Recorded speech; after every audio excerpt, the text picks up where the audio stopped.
One piece of evidence that could help turn back the clock is a set of 4 small holes located near one of the cloth's edges.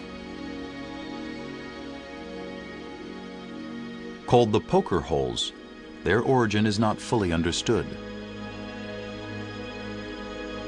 Deep in the Budapest National Library lies the Frei manuscript, the oldest surviving text of the Hungarian language. Within its pages is an illustration of Christ being prepared for his entombment. The cloth that will wrap his body is clearly visible, but it is the degree of detail that has excited historians. The illustration shows the shroud's characteristic herringbone weave and 4 holes that appear to match the pattern on the shroud. All this is made more remarkable when one considers that the Frei manuscript has been dated to 1190, 70 years before the earliest carbon-14 date for the shroud's creation.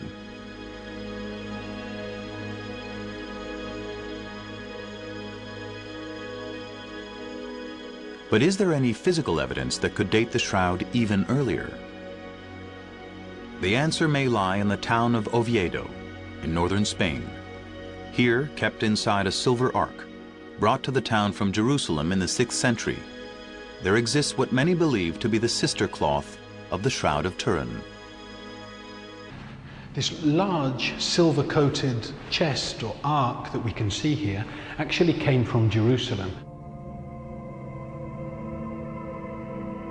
It's the original box. It's incredible that it's still here.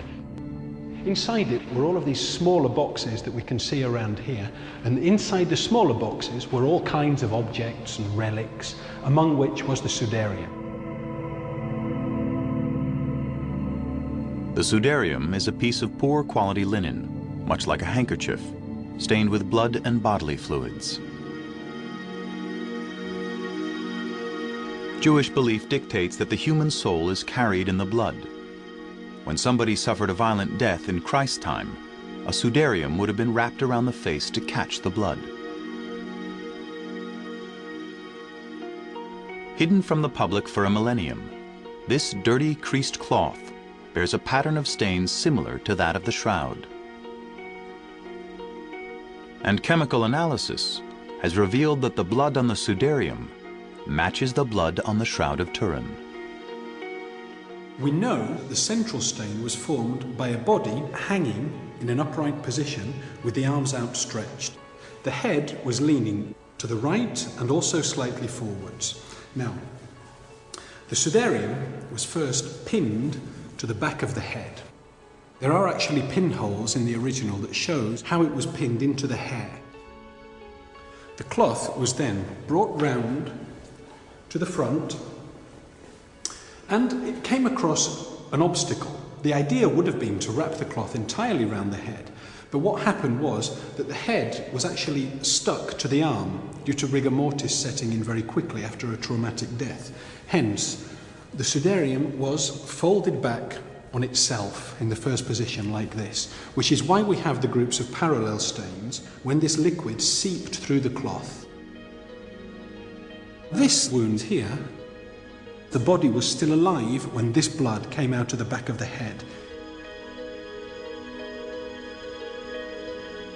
And if we overlay this part of the Sudarium onto the same area of the shroud, then the actual shape of the stains fits in perfectly. Although the Sudarium lacks the detail of the shroud, Guskin believes it bears the image of a man's face. We can see the stain that corresponds to the beard area. We're talking about a bearded male. We can see the base stain of liquid that came out through the nose, and how the other stains were formed when the first stain had dried. That's where we have different edges, and we can make all of them out. At a later time, the cloth was wrapped all the way around the head, and most probably tied in a knot here at the top. And then, when the body reached the tomb, what most probably happened was this cloth, the Sudarium, could have just been very easily lifted off the head like that, rolled up on itself, as it says in the fourth Gospel, and left to one side. The earliest written reference to the Shroud of Turin dates back only to the 14th century.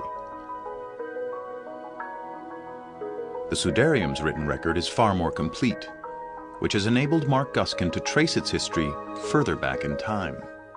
There are various documents from various cities copied in various countries, all in different places. There are manuscripts in France, in Belgium, that tell us the story of the Sudarium. This is a well-established history of this cloth that came from Jerusalem to Spain and has been in Spain since the 7th century, since the beginning of the 7th century. In the 1980s, forensic tests carried out on both the Sudarium and the Shroud revealed that they contain the same AB blood type, found in just 3% of the global population. If the cloths wrapped the same body, then at the very least, the Shroud could predate the carbon dating by 600 years. Laboratory tests have shown virtually without doubt that these cloths were used on the same body. It's not really a question of doubting the carbon dating, it's just saying it doesn't fit in with what we know. We don't need to doubt it, it's just wrong.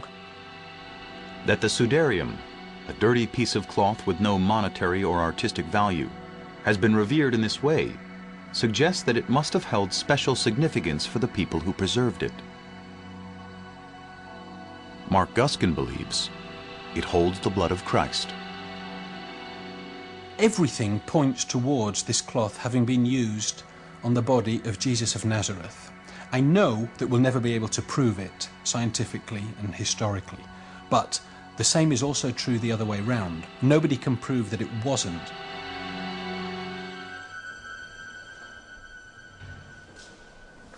Shroud expert Aldo Gureschi believes that the water stains formed as a result of the cloth having been folded with accordion-style pleats. This turns out to be a simple, effective, and ancient way of folding a sheet.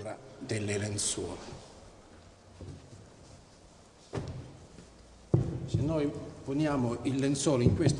we place the sheet at this particular angle and put it into this replica jar, we can imagine that the condensation or penetration of water when at this angle could be the cause of these markings.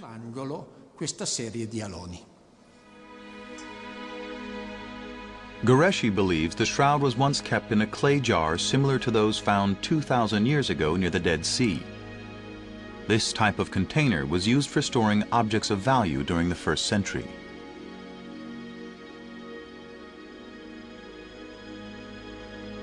He is trying an experiment to replicate the water stains. This is the corner of fabric that would have been immersed inside the jar. Okay, penso che potrebbe andare. I'll take that away.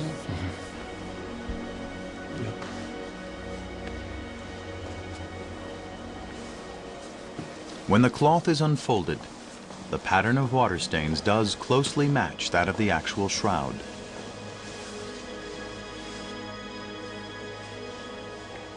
That this does seem to be in a jar that was actually used because of the way the folding was not tight as in a box, but with that rather loose way that Aldo demonstrated.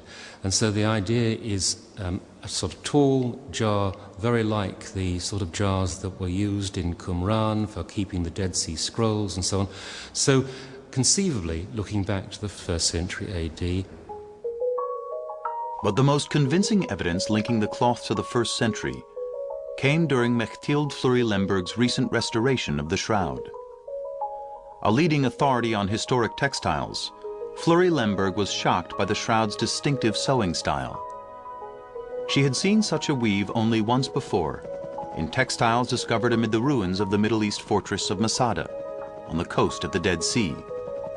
The Masada cloths were dated to within 70 years of Christ's birth. This type of stitching has never been found in medieval Europe. We have so many signs that this piece of linen is done in the 1st century.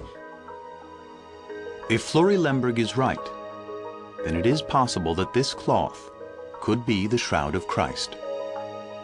But with so much conflicting evidence, the debate rages on. Reopen investigations of the past at PBS Online.